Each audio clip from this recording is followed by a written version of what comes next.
I made was fast four movements of music of Steve Reich, which was made in 1982. Over those 32 years, music has been my first partner. As most of the choreographies, not all, but were a choreographic answer, a dialogue with a score, with the music I loved. Yeah. It was also a sort of literally step-by-step learning myself how to choreograph. My background was, in my normal training was a classical training of Greek and Latin. I was very much into language, and I had a music training, but not, I never had any kind of ambition of becoming a musician. So over those 30 years, I developed my language as a choreographer, always in relationship with music. The music of Steve Reich, the phase which you saw last month in New York, which was minimal music. It literally allowed myself to go from very few vocabulary and find a way, how do I organize time and space, movements in time and in space, and I would steal ideas from music. I would, by studying music, find, that's the way they are doing that.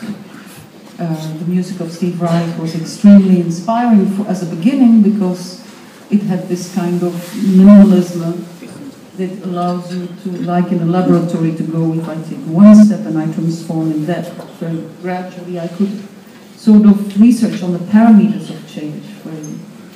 And then also because it has pulse, regular pulse, so there is a natural invitation to dance. Yeah.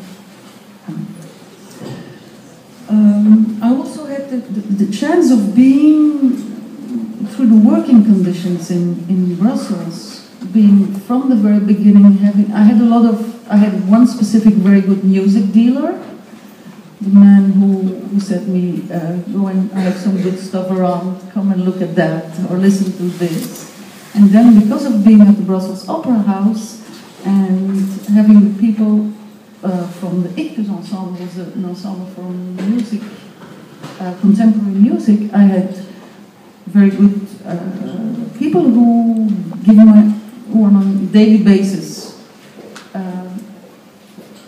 they give me ideas. Exactly. Yeah, they give me ideas, and it's just inspiring, in an analytical approach, and an idea of watching them performing and making me love music. And so that has been the long trajectory. I worked with a lot of different music. Actually, the earliest was the Ars Subtilior, the En attendant in Cesena, which was for me like a coming home after all those years. And I mostly worked with deaf composers, and I worked with a couple of contemporary composers, which live was Steve Reich, Toshio Zokao, Magnus Lindberg. I skipped completely the whole 19th century, the whole romantic area. I never did Schubert, Schumann. But you did Mozart. Mozart concerts. But Mozart is not romantic. No, I know. Mozart is earlier, yeah. Yes, but I never did that period. Besides now recently Schoenberg, Transfigured Night, and I did with Jérôme Bell, Mahler. As I said, Ars Subtilior for me was a sort of coming home. It brought me back to, like with the whole tradition of the Flemish polyphonists, it somehow brings me back to the very beginning of working with the music of Steve Reich. You know that Steve Reich's big obsessions are also like the very early music of the School de Notre Dame, École de Notre Dame, and so, which is also like sort of maximalizing the minimum. Then Bach takes a very specific place. And then there is 20th century contemporary music, which is a very problem, I think, in relationship to dance, even though I think some of the most beautiful contemporary music has been written in relationship to dance. I think the most evident example is the Rite of Spring of Stravinsky, but there is also the relationship between Debussy, for example, Prélude de la Première Info, Jeu, which is fantastic music, which has been written in relationship to dance, and those masterpieces, but in the same way, sort of the natural bond that always has existed between music and dance in the 20th century has been somehow been cut. From the very beginning, for me, the challenge was to develop different strategies in the relationship between dance and music. And I think Cage and Cunningham were the most to one extreme, the most opposite of the relationship Mickey Mouse. We understand with Mickey Mouse that when Mickey Mouse goes to stairways, the music goes boom, boom, boom, boom, boom. That's the relationship, sort of what is not done, which is but a lot of the contemporary music and fantastic contemporary music has been with because of the absence of pulse, because harmony exploded, it makes it complicated and challenging to dance to. There is, of course, a whole other area of contemporary music, which is, of course, the history of pop music, which has still a very natural to dance, and now with electronics and technology coming in, it's even more, the dance music scene is huge. But the more classical, sophisticated, cultural, contemporary music is challenging. I've always, it's a little bit cheap to say I have a love-hate relationship with it. I sort of find it important that I choreograph to it because it's the music of our times. But it's challenging to find what are the ways to how to dance to it. And it is by for me, the discovering the Vortex Temporum was a combination of my dealer saying, Ictus is playing that piece, go to look at it, because I considered it as one of the seminal pieces, one of the most important pieces that has been written after World War II for chamber music. And then I discovered this music. First of all, I saw Ictus performing it live, and I was really struck by the physicality, the extreme concreteness of the music, the texture of the music, that was, I also was sitting very close by, so I was impressed by the musical gesture. Needless to say that the very fact that the very title of this piece, Vortex, which is like the notion of spiral, was something that immediately triggered me, because geometrically in the organization of space in the last nearly 20 years I've been obsessed by circular and spiralic movement as a basic organization in natural forms. I also had this thing, I had the feeling that during many years I've been mainly busy with organizing space, and I was coming to this thing, I want to work on time. And then the very title is The Spiral of Times. And there is a kind of maximalizing minimum in this piece, because Gérard Grisey takes a very simple motif that comes out of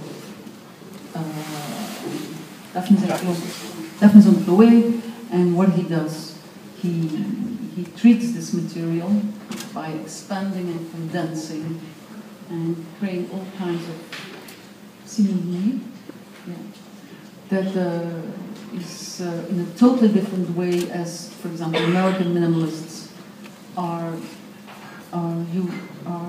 transforming like very few material into maximum.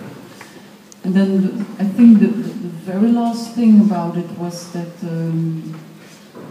not the very last, was that a couple of years ago I started to work with Anne Veronica Janssens and Michel François, who were visual artists. And Anne Veronica, in a very elegant way, she pushed, challenged, invited me to go and research and study and reconsider, okay, what is it exactly, the difference of our perception between, relationship between sound, between visual information and auditive information. And to consider, when you're on stage, to consider every element as being of equal importance in your sensuous experience, you know, that a sound is a material, a light is a material, and to start. And in the song, we were very consciously like trying to break down, to take everything away what is from the theatrical machine and bring it back to the body, and starting to watch the sound and starting to listen to the movement, which to a certain extent brought me back to the very beginning, you know, Rosas Ictus. You had 40 minutes, first movement in silence, and where it sort of brought me back to this work of working with time and on duration, working the difference between what is it when music and movement go together, or sound and movement go together, what if you separate them. And so that was all the things why I came to this music.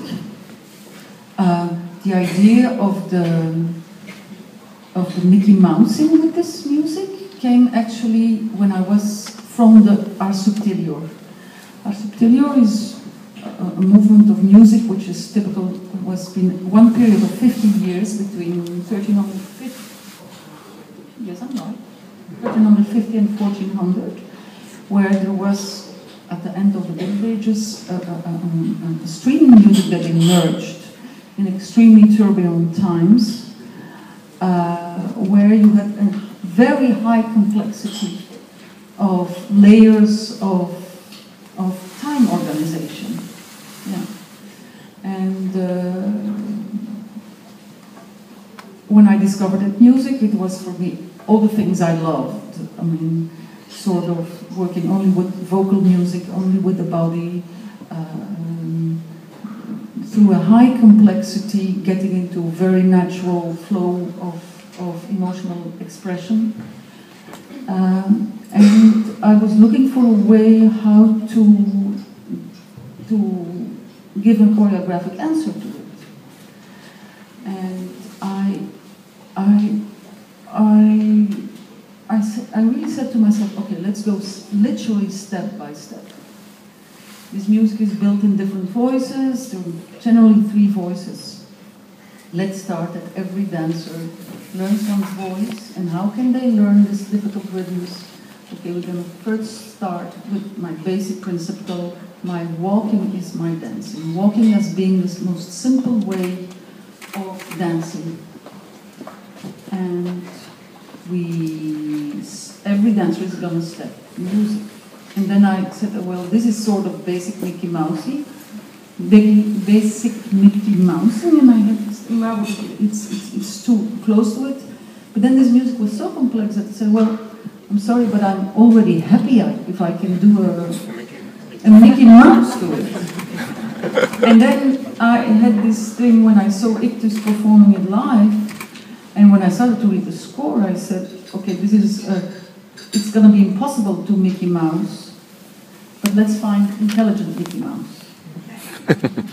So that becomes a term, I am. I am Anne, intelligent with the mouse.